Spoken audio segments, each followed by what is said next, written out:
The flames of the furnace seem about to consume them, but the refiner will bring them forth as gold tried in the fire.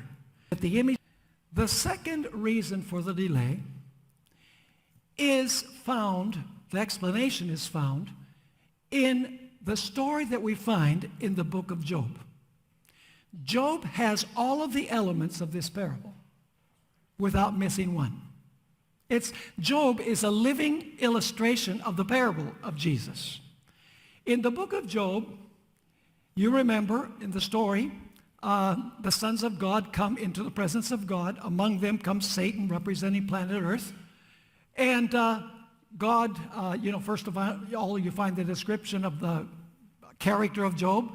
And then God says to Satan, have you seen my servant Job? He lives in your territory, but he's my servant. And what does Satan say? By the way, the heavenly jury is watching. The entire heavenly universe is watching. All the sons of God are there. The heavenly council is there. And Satan says to God, of course he serves you for the loaves and fishes. You put a wedge around him. You don't let me touch him. But if you allowed me to torment him, he would blaspheme you to your face. The heavenly jury's listening. Now, God could have said, I don't pay any attention to him. He's lying. But God says, I'm going to reveal something to the entire universe. And so he says to Satan, the adversary, I allow you to go and do anything you want, but don't touch him. So Satan goes out from the presence of the Lord. He comes to the earth. The heavenly jury is watching. And you know the story. Satan wipes Job out. All of his servants, all of his possessions, kills his children. He's left with nothing. And so now you have a second heavenly council. The heavenly jury's there. The heavenly council is there. They're observing what's happening. And God says to Satan, have you seen my servant Job, that in spite of the fact that you incited me against him, he still has his integrity. By the way, after the first trial, Job said, God gave and God has taken away. He didn't have all the light. He didn't have the Bible like us. That's only half true. God gave, but God didn't take away. Praise be the name of the Lord. And so the heavenly jury said, God was right. Job doesn't serve God for the loaves and the fishes. Job serves God simply because he loves him. So Satan says, of course he didn't apostatize. Because you didn't let me touch him. And God says, oh, really? The heavenly council is watching. So God says, okay, you can go and you do anything you want with him, only I won't let you take his life, because if he takes his life, the trial's over. So Satan goes out, and from the laboratory of diseases, he brings forth the worst disease. And the Bible says that he afflicted Job with boils from the top of his head to the bottom of his feet. And he had to scratch himself with a potsherd. And the whole heavenly universe is watching to see how Job is going to react. And Job keeps his integrity. But he hasn't lost everything yet. He's lost his servants. He's lost his children. He's lost his possessions. He's lost basically everything. He's lost his health. And now he loses the support of his wife. She says, do you still keep your integrity? Curse God and die. He's lost the support of his wife. And then his three closest friends come to comfort him. And they become his accusers. He's lost everything. And now, from chapter 3 all the way to chapter 38, he cries out to God, and there's no answer. In fact, let me just read a passage here from Job 23, verses 1 through 7. Then Job replied, even today my complaint is bitter. That is God's hand is heavy in spite of my groaning. If only I knew where to find him, if I knew where to find God, if only I could go to his dwelling. The book of Job is actually a court scene, and God is the judge. There's a lot of legal language in the book. It says in verse 4, once again, I would state my case before him and fill my mouth with arguments. I would find out what he would answer me and consider what he would say. Would he oppose me with great power? No, he would not press charges against me. Therefore, an upright man could present his case before him, and I would be delivered forever from my what? From my judge.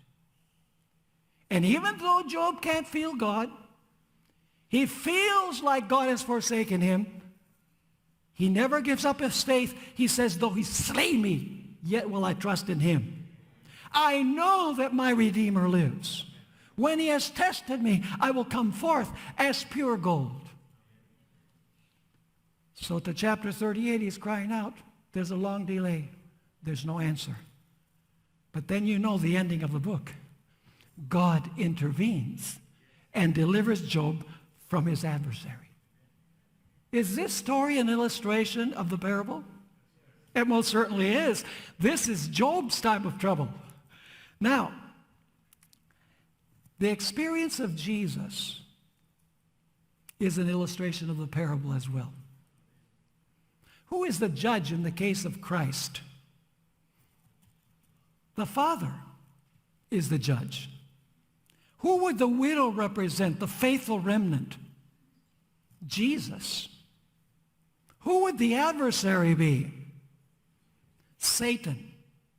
Did Satan take everything that Jesus had? Listen, folks, he didn't even have his clothes when he hung on the cross. He had absolutely nothing, no place to lay his head. So let me ask you, did Jesus cry out in anguish to his Father? Of course he did. In Gethsemane, 3 times he said, Father, if this cup can pass from me, let it be so. Nevertheless, not my will be, but your will be done. And he sweated great drops of blood as he was crying out to his Father. In fact, we're told in Matthew 26, verse 37, he began to be sorrowful and deeply distressed. Did Jesus even feel like the judge, the Father, had forsaken him? He cried out on the cross, my God, why have you forsaken me? Jesus lived his parable. By the way, was there a delay in the Father answering the plea of Jesus in Gethsemane? Did the Father give him immediate gratification? No. Go with me to Hebrews chapter 5. Hebrews chapter 5 and verse 7. We usually don't go to this verse that describes the agony of Jesus in Gethsemane. We usually read from the Gospels. But this verse is describing his agony in Gethsemane. It says there in Hebrews chapter 5, verse 7, who in the days of his flesh, when he had offered up prayers and supplications. What is Jesus doing? He's offering up prayers and supplications with vehement cries and tears to him who was able to save him from death and was heard because of his godly fear. Did the Father deliver him from dying? Did the Father delay in answering the plea of Jesus, the cry of Jesus? Yes, because Jesus died. And yet the text tells us here that he cried out to the one who is able to save him from death and was heard because of his godly fear. When did the Father mete out justice upon Christ? On resurrection morning. But there was the delay of Gethsemane and the cross and dying. Now let me ask you this question. Why did the Father allow Jesus to go through this? Notice Hebrews 5 verse 8. Though he was a son, by the way, it does not really say in Greek, though he was a son. It says, though he was son. Not a son, son, the Son. Listen to this now. He learned obedience by the things which he suffered. It doesn't mean that he was disobedient and he learned to be obedient. No. At every step he was what? Obedient in his trials. Is that going to happen to God's people during the final time of trouble? Absolutely.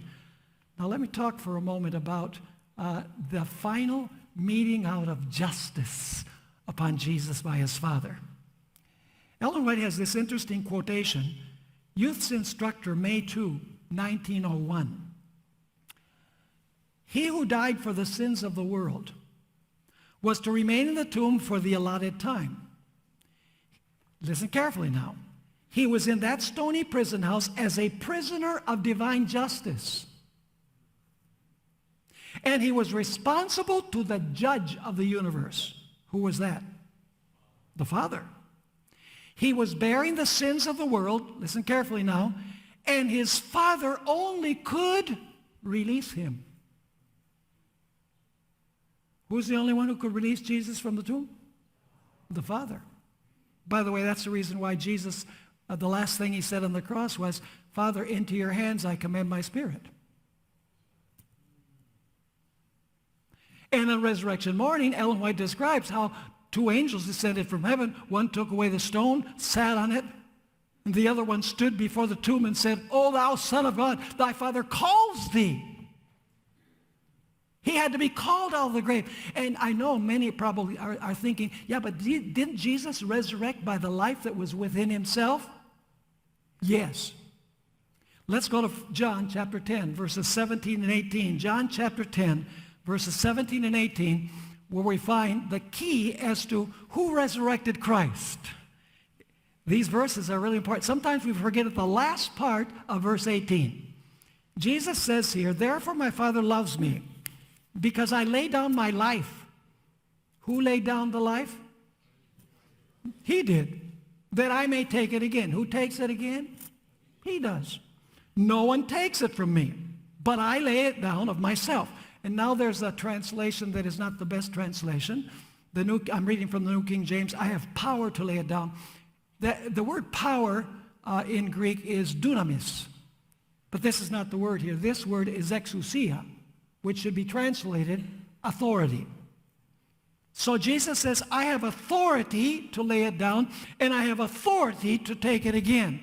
But now notice the last part of the verse. This command I have received from my Father. So what happens? The Father sends the angel. The angel says, O thou Son of God, thy Father calls thee. And then Jesus came forth from the tomb with the life that was within himself. But he had to be called from the tomb by his Father. Now, I want to read, in closing, a chilling statement from Review and Herald, April 14, 1896. Do you know the scenes of Christ's passion and crucifixion are going to be relived by his people? Listen to this statement. The forces of darkness will unite with human agents. Who are the forces of darkness? Satan and his angels. The forces of darkness will unite with human agents who have given themselves into the control of Satan. And now listen. And the same scenes that were exhibited at the trial, rejection, and crucifixion of Christ will be revived. Wow. Now listen. Through yielding to satanic influences, men will be transformed into fiends. Do you know what a fiend is? A demon. Men will be transformed into fiends. And those who were created, formed to honor and glorify their Creator, will become the habitation of dragons. And Satan will see in an apostate race his masterpiece of evil, men who reflect his own image. Review and Herald, April 14, 1896. We have no conception, folks, of what this world is going to be like after God withdraws his Spirit from the world. We think that things are bad now. We have no idea. Ellen White says that when probation closes, Satan will have full control of the finally impenitent. Imagine a world where Satan is in total and complete control of the wicked. It's going to be a great trial. Why was Jesus successful? You know, today we depend too much on feelings. If Jesus had depended on his feelings when he was in Gethsemane on the cross, he would have failed. I end with this statement from Ellen White. It's found in Desire of Ages 756. Amid the awful darkness, apparently forsaken of God, Christ had drained the last dregs in the cup of human woe. In those dreadful hours, listen carefully, in those dreadful hours, he had relied upon the evidence of his Father's acceptance heretofore given him. In other words, given to him up to this point. He was acquainted with the character of his Father. He understood his justice, his mercy, and his great love. By faith, he rested in him, whom it had ever been his joy to obey, and in submission, he committed himself to God. And as in submission he committed himself to God, the sense of the loss of his Father's favor was withdrawn. By faith, Christ was the victor. Did you notice that the parable ends with a question, an unanswered question? We're left wondering, when the Son of Man comes, will he find faith in the earth? Jesus didn't answer, but the Bible does. Final text. Here is the patience of the saints. By the way, that word patience there's two words translated patience in the New Testament, makrothumia, which means long-suffering. But that's not the word here. The word here is hupomone, which means perseverance. It's used in Matthew 24. He who endures till the end will be saved. So it says here is the endurance of the saints, those who keep the commandments of God and the faith of Jesus.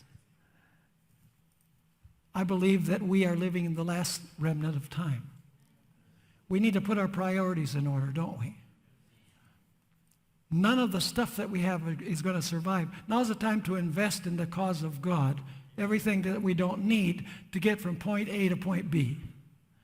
And we need to learn to pray, because it's during probationary time that we prepare for the trial that is coming ahead. And I pray that the Lord will impress us as we've studied this to refurbish our prayer life, to get into the study of the Word and strengthen our minds with the Word of God. Now we're going to sing our closing hymn.